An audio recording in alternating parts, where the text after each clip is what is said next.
Hello and welcome to Mathews. मैं हूं काशिफ अली और आज का हमारा टॉपिक है एरिया ऑफ अ सर्कल, यानी किसी भी सर्कल की एरिया जो है वो कैसे निकालें। तो देखिए यहाँ पे मैंने सर्कल बनाया हुआ है। अब हमें क्या करना होगा, सबसे पहले इसका रेडियस देखना है। अगर आपको रेडियस मिला होगा तो फिर तो बहुत ही आसान है, आपने सिर्फ फार्मूला इस्तेमाल करना है। अगर आपको रेडियस नहीं मिला हुआ तो आपने इस तरह से पहले इसका सेंटर देखना है। सर्कल का सेंटर वो आपको डॉट दे देते हैं, लेकिन अगर नहीं तो फिर भी आपने सेंटर देखना है। उसके बाद देखिए यहाँ पे रेडियस जो होता है वो सेंटर से लेकर जो एज तक लकीर होती है, जो लाइन होती है, वो असल में हम उसको रेडियस कहते हैं। तो ये हो गया हमारा रेडियस। अब अंदाज़ा लगाएं, ये जो रेडियस है वो 9 सेंटीमीटर है फॉर सपोज। तो हमें अब क्या करना है, जस्ट हमें फार्मूला यूज करना है। उसके बाद हमें सर्कल की जो एरिया है वो मिल जाएगी। देखिए किस तरह से इसका जो फार्मूला है वो आप यहाँ पे नोट कर लें। इसका जो फार्मूला है वो भी बहुत ही आसान है। किस तरह से, A इज इक्वल टू, यानी जो इसकी एरिया है वो इक्वल होगी किसके बराबर इक्वल होगी।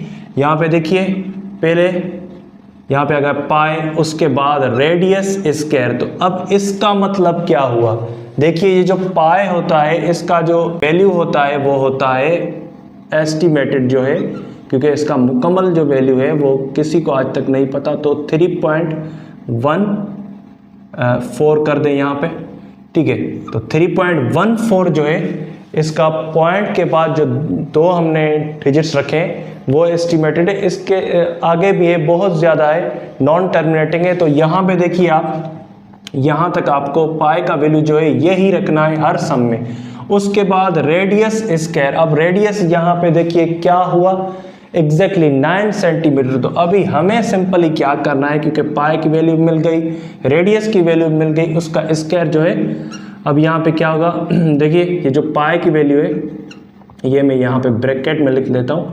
उसके बाद रेडियस स्क्वायर। अब रेडियस स्क्वायर क्या है, रेडियस तो है 9 सेंटीमीटर, तो उसका स्क्वायर क्या होगा 9 का, 9 9 द 81। तो अभी सिंपली हमें क्या करना है, 3.14 मल्टीप्लाई बाय 81। तो ये हमारा जो एरिया है वो ओवरऑल हमें मिल जाएगी। तो यहाँ पे मैं लिख देता हूँ, देखिए यहाँ पे 3.14। फिलहाल हम पॉइंट को फॉरगेट कर लें, मल्टीप्लाई कर दें, 1 4 4 1 1 1 3 1 3। तो यहाँ पे अब 8 4 32, 8 1 8 8 प्लस 3 11, 8 3 24 24 प्लस 1 25। तो अभी इनको ऐड करके हमें पॉइंट देनी है, फिर इसकी एरिया जो ओवरऑल है वो हमें मिल जाएगी, विच इज देखिए यहाँ पे।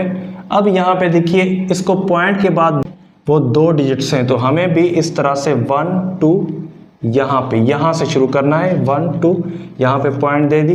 तो यहाँ पे देखिए अब जो इसकी एरिया हो गई ओवरऑल सर्कल की वो हो गई 254.34 सेंटीमीटर्स, क्योंकि हमने सेंटीमीटर में ही रेडियस निकाला था। तो ये इसकी एरिया भी सेंटीमीटर्स में ही कहलाएगी। तो आई होप यहाँ तक आपको बात समझ आ गई होगी। अगर इस हवाले से कोई भी क्वेश्चन हो तो आप हमसे कमेंट सेक्शन में पूछ सकते हैं। और अगर अभी तक आपने इस चैनल को सब्सक्राइब नहीं किया तो काइंडली सब्सक्राइब कर लें। शुक्रिया।